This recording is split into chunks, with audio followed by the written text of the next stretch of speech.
Daily.tv, and this episode is sponsored by Atlantis Clothing. Please check out the website, atlantisclothing.com, and shop with us today. Pick up your Atlantis signature sweater, hoodie, drug lord sweater or hoodie, or whatever you see on the store that fits you best.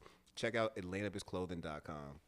And also, side note, at this point, we were just having a conversation about Belly, and I'm not sure if I can watch Belly anymore. Why? I'm not sure if I can watch Belly no more. It's a classic. It's a classic, but there were certain scenes we were just talking about that's still cringeworthy to me. But when you say it out loud and put it all together, it's like, damn.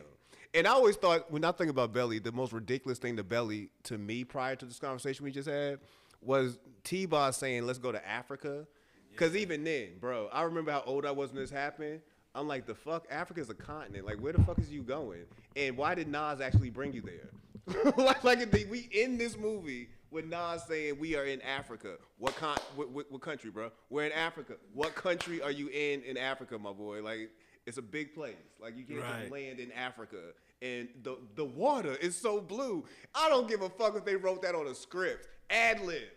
Like ad-lib, my boy. Nasir Jones, you should have ad-libbed Hype Williams' script at that moment because that was ridiculous. Anywho, man, I'm here today, man. I'm doing a solo episode because the next time y'all see me is going to be December 13th, and we're going to be doing our Cash Color Christmas party, man.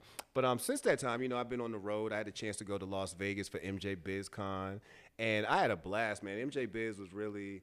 It's a super dope place to go if you are in the cannabis space, if you're trying to, like, network, make sure you get your name out there. Like, it's one of them things. Like, I always tell people, it's like South by Southwest if you ever been into hip-hop or you was an artist or anything like that. If you ever been to South by Southwest, you knew the main reason you was at South by Southwest was connections and exposure.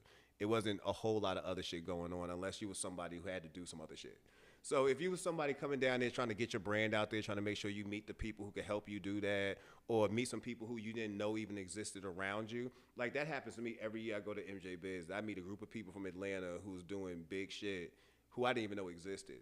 So yeah, that happened even last week. Yeah, we was on the convention center floor. Somebody saw my Atlanta Biz shirt, asked if I lived in Atlanta. I was like, yeah. I was like, what's up? You know what I'm saying? We talking, and next thing you know, we realized, yeah, so you do this, that, and the third. You now live out here, but you be back and forth. Oh, yeah, we got chop up.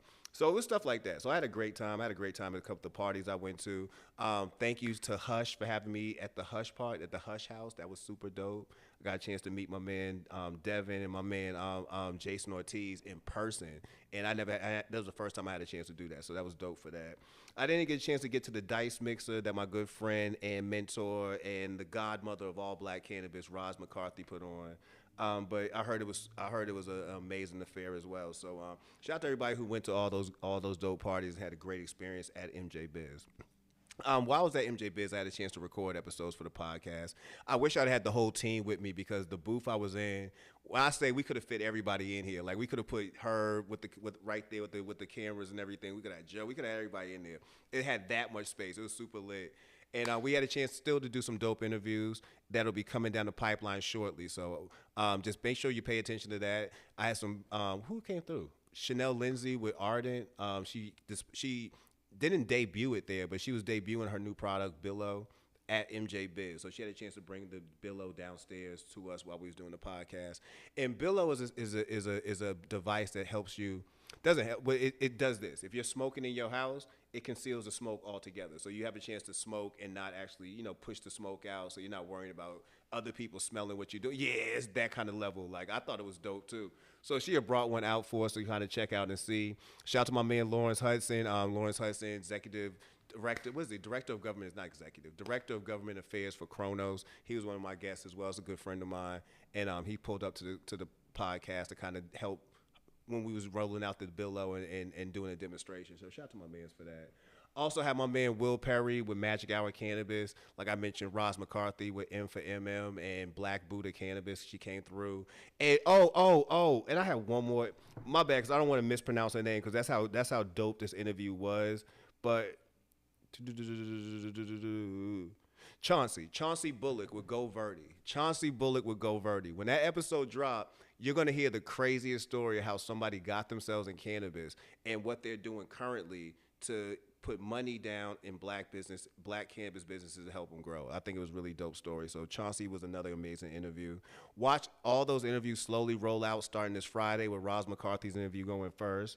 Make sure you subscribe to Cash Color Cannabis podcast wherever you stream podcasts so you can keep up with all the episodes that we roll out. And make sure you don't miss anything, man. For the last couple of weeks, we haven't been in studio, but you have seen us at Black Cannabis Expo and Conference in New Orleans. You just saw us MJ Biz. So make sure you binge listen on all those episodes. You know, another thing I love about MJ Biz is you get a chance to actually meet people who listen to the show. And it's not like I don't get that on a regular basis, but it's something about being out of state and being around people you've never met a day in your life, and they walking up to you, and this happens, somebody walking up to me and saying, yo, you Cash Color Cannabis. And I was like, yeah. Yo, I just found your show, and I've been binge listening for the last 2 days. She's like, yo, this shit is dope as hell. And I was like, yeah, that's the type of shit I love. You know what I'm saying? Like, it's people like that that remind me of why we do what we do. It's even a reminder, like I was telling Herb earlier, I made an adjustment. I proudly say it on this show. I made an adjustment to my lineup as I was heading to MJ Biz, because I had to remind myself what Cash Color Cannabis was about, which was highlighting the black experience in cannabis. And there's no way I go to a conference where it's going to be primarily white men and women in this building. There's no knock. I'm not saying I don't want to talk to you, but it makes way more sense for me to focus on the group of people I know I've been focusing on for the last 6 years. So I rearranged my interviews that day from making it diverse, I guess, you know what I'm saying, to a little bit more, everybody kind of looks like me. And everybody kind of has a story that I feel like my true audience will resonate with. So I don't feel any pressure about the decision I made. I feel like, you know, again, if you respect what we do, you're going to respect what we do. It's not like I'm saying I don't want to ever interview you. I'm just saying right now ain't the time. So I stood on that ground, man, and I did that. Like I say, them 5 interviews going to be rolling now. Go slowly over the weekend. Thank you for all y'all for contributing your amazing stories of how you got into cannabis with us. And, you know, just I appreciate all that. With that said, also, most of y'all should know this has been a very, very, very hard year for me. There's been a lot of good growth. I'm not going to say it was negative all across the board, but a big negative happened to me in July when I lost my nephew. You know what I mean? Like, it really changed a lot of ways. It just changed me in a lot of ways, man. And right now I'm still even dealing with it, and I'm still getting a good grip on, you know, just how to cope and how to move on and make sure that I'm encouraging everybody around me who also was affected by that. But with that said, man, we ending this year at some point. And every year we end it with Cash Color Christmas. And Cash Color Christmas this year is going to be going up December 13th. It's the second Tuesday of the month. It's how I want to end the season. It's how I want to properly end the year. And that's with a fellowship of really good friends, really good vendors, really good music, and, you know, really good interview as we normally do. So I'm not going to let y'all know who the guest is until we get closer to the actual drop date of December 13th. But I will let you know, my man DJ Knox is going to be here. He's going to be curating a super dope playlist that's inspired by my growing up in the 90s. That's what I wanted to hear. I said, that's how I want to end this year. I want to feel like how I felt from between 90 and 99 listening to listening to Gang Starr, listening to shit, everything from Tribe to Gang Starrs to the Biggies to the Nas's to the Snoops. I want to hear all that, man. And I feel like the people I'm about to personally invite want to hear all that too. So, as you know, we keep it at a cap of 50 people. Always we get more than that. But hopefully about 50 people who I personally invite will come. And and just enjoy the moment with us, man. How we going to end season 6 and think about the fact that we've been here for 6 years in this room having these kind of conversations every Tuesday night. And, you know, that alone is something to celebrate. So December 13th, Cash Color Christmas is going up. It's going to be a dope affair. I'm sending out invites shortly. So please come in, fellowship with us, and enjoy the Cash Color Cannabis podcast live and in person, and enjoy our company. It's going to be dope. Shout out to my boy Joe. I couldn't get him in Vegas with me, but he's filming this right now. He got the camera out, and Joe been doing an amazing job, man. You know, Joe, I give you a lot of shit, and I should. You know, I give you a lot of shit, and I should. But the last couple of videos, the last couple of months, you've been on your A game. The only A game you wasn't on was getting your press pass for MJ Biz. But you've been on your A game. Other than that, you've been on your absolute A game. So I expect you to be on that same A game December 13th, man, because there's going to be a lot of There's gonna be a lot of people. I already got a couple of friends of mine who already DM me. Some people who y'all know, heard of. Some people high up in politics who already hit me up like, "Yo, I'm gonna come. You know, make sure you don't get my picture taken, but I'm gonna come." I say, "All right, come through, come through, come through. You know how we do. You know how we do. I'll make sure you don't get no pictures while you doing what you doing." But I can't wait. Cash Color Christmas is gonna be dope. If you ever been to one of our Cash Color Christmases, you know what the vibe is like. Like from the very first one we had with, matter of fact, the very first one we had was my man Scott Lee Ennis when he served up. What was it? He served up the ramen, the infused ramen in the Chinese food boxes. We had this joint jumping. We had that joint jumping that night, man. And even now, I'm reminiscing of all the fun ones we had before. So I can't wait to bring y'all another edition of Cash Color Christmas. And like I said, help us in year 6 and roll into year 7. 7 years we've been doing this starting in January, man. It's gonna be actually that's a milestone. Herb, man, 7 years with me, man. How you that's cool with you? Yeah, it's dope. It's dope. You ain't tired of us yet? Hilarious. Nah. You ain't over us yet at this point, man. We've been over here taking up your space for an hour or two every Tuesday for 6 years, going on 7 at this point, man. And I love the fact that we've been able to be here at the studio because I praise Live Hip Hop Daily wherever I go. This is one of the spaces I feel like is a genuine, genuine incubator for really good content, really good creativity, really good shows. Like, and I'll never bite my tongue about that. I don't see competition from nobody up here. I see nothing but camaraderie. And for everybody who does everything from, like I was just telling you about Big Dom and them show, how I literally will watch No Days Off. No, you know what I'm saying? I'll literally watch that on YouTube to progress report and all the amazing things they doing. It's just a dope space. Joint is called Ear Hustling. Oh, Ear Hustling. Yeah, Ear Hustling be wildin'. They gotta come to Cash Color Christmas. Ear Hustling be wildin'. They don't be wildin' like day off. Not days off. Oh my gosh. No Buffer. I said Days Off. Excuse me. No Buffer podcast. I got that confused with Brandon in them show when they used to do the show. Oh, Day One. Day one. Yeah, but no. There's no days off. Yeah, there's no days off. It's No Buffer. No Buffer podcast with Good Steve and Cheyenne. That shit is fucking must see TV. If y'all get a chance on Monday, they hilarious. They hilarious. Big shout out to them. And pardon me for messing up names. I smoke weed, so occasionally I'll stutter sometimes and I'll mess up some shit. I do. I admit it. But I'll correct myself on air because I'm a journalist. Yo, can I ask you something to bring it back to Vegas real quick? Yes, sir. You didn't say anything about what you ate. What was the food like? What did you get? What did I get, man? I didn't get nothing I think that was worth talking about. Holy shit. Okay. I went to Carl. Yo, I already told you how my first day went. I lost my ID. My phone would never charge up. Yeah, it was wild. My first day was so wild that the first thing I ate was Carl's Jr. I remember that because I remember seeing him across. Don't say like that, bro. What you mean? That was the first thing I ate. That was the very first thing I ate because it was across the street. And I remember just thinking how mad I was that I just went through a whole day where I lost my ID. Lost it and found it. Yeah, I found the ID. Like it was at the hotel. Oh, it's a whole story. It's a whole story. It's a story that I don't feel like I'm not even gonna waste on Cash Color Cannabis podcast. Just know that I found my ID. Just know I found my ID. Just know that the Strat Hotel did have my ID. I was happy that they did keep that. I was upset about a whole lot of other things. Like at this moment, I'm still waiting for the housekeeping to bring me up an iron. Like I remember, I asked for an iron the day I was there because I had to iron my suit jacket. Concierge texts me back. It's on the way. So here we are, Tuesday, November 22nd. This happened on last Thursday. Still ain't got that iron. He's going to text you next week. Yeah, they're going to text me next week. Iron's heading up to your room now, sir. Iron's heading up to your room now. I'm like, bro, I gotta old school this, man, because I can't have a wrinkled jacket. You telling me you really can't find an iron in the middle of the night? So they told me it's first come, first serve. I'm like, how many people got an iron right now? Yeah, that's hilarious, right? Wait, what, you got one iron in this whole building? Like nobody's ever asked you for an iron in this whole entire place. Like I'm unique like that?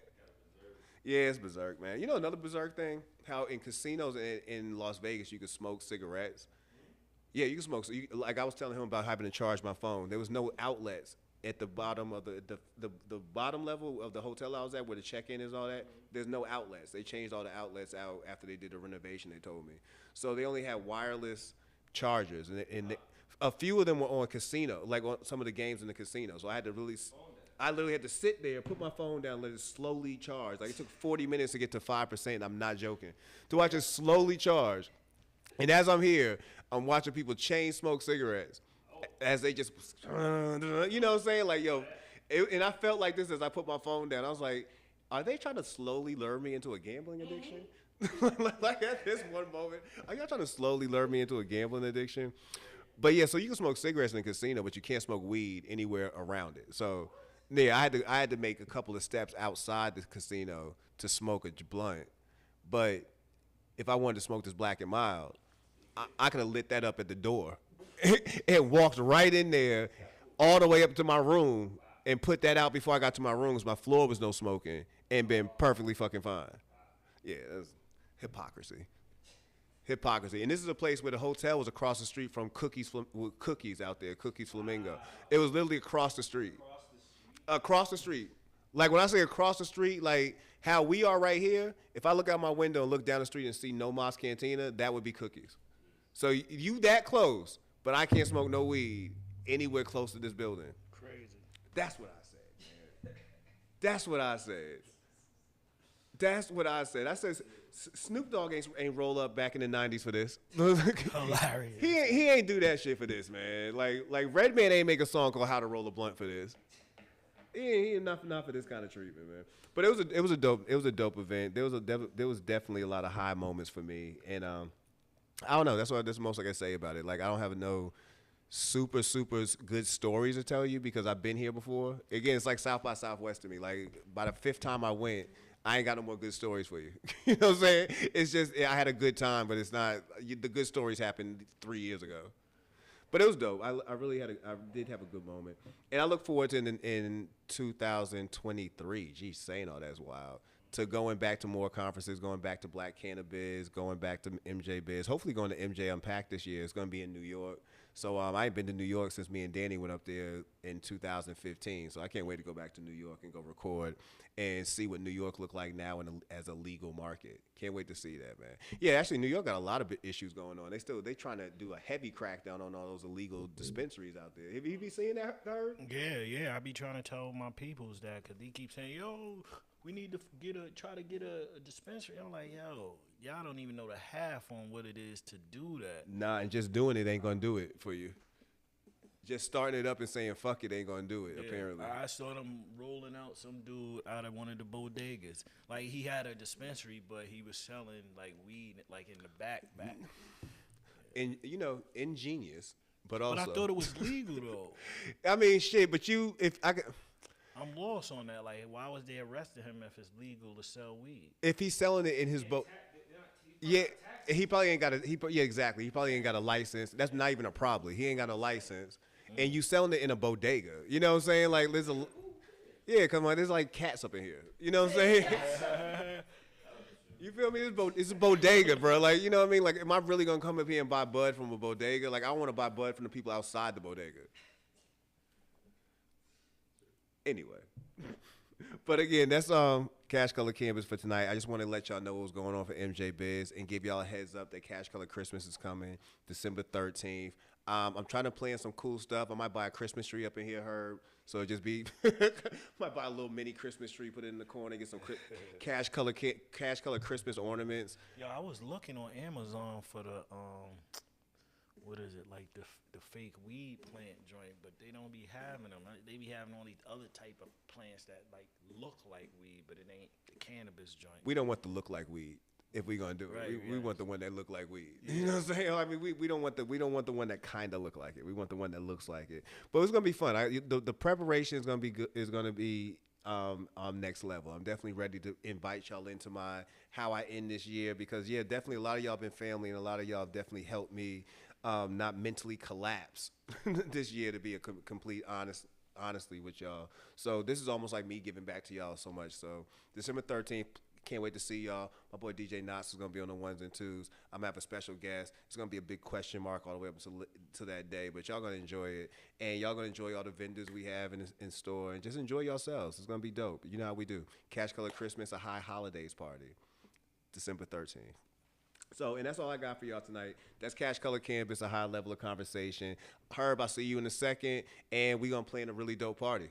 And hopefully I keep this little setup right here. Yo, ear hustlers. I like this. I like this. I'm not biting, but I might use this one day. I like this setup that y'all got. This is pretty dope. I wasn't even gonna have her move all this shit back over. Like, let's keep this for a second. I like this vibe. But it's Cash Color Campus, high level of conversation. It's your boy Mecca King, and we out. Live Hip Hop Daily.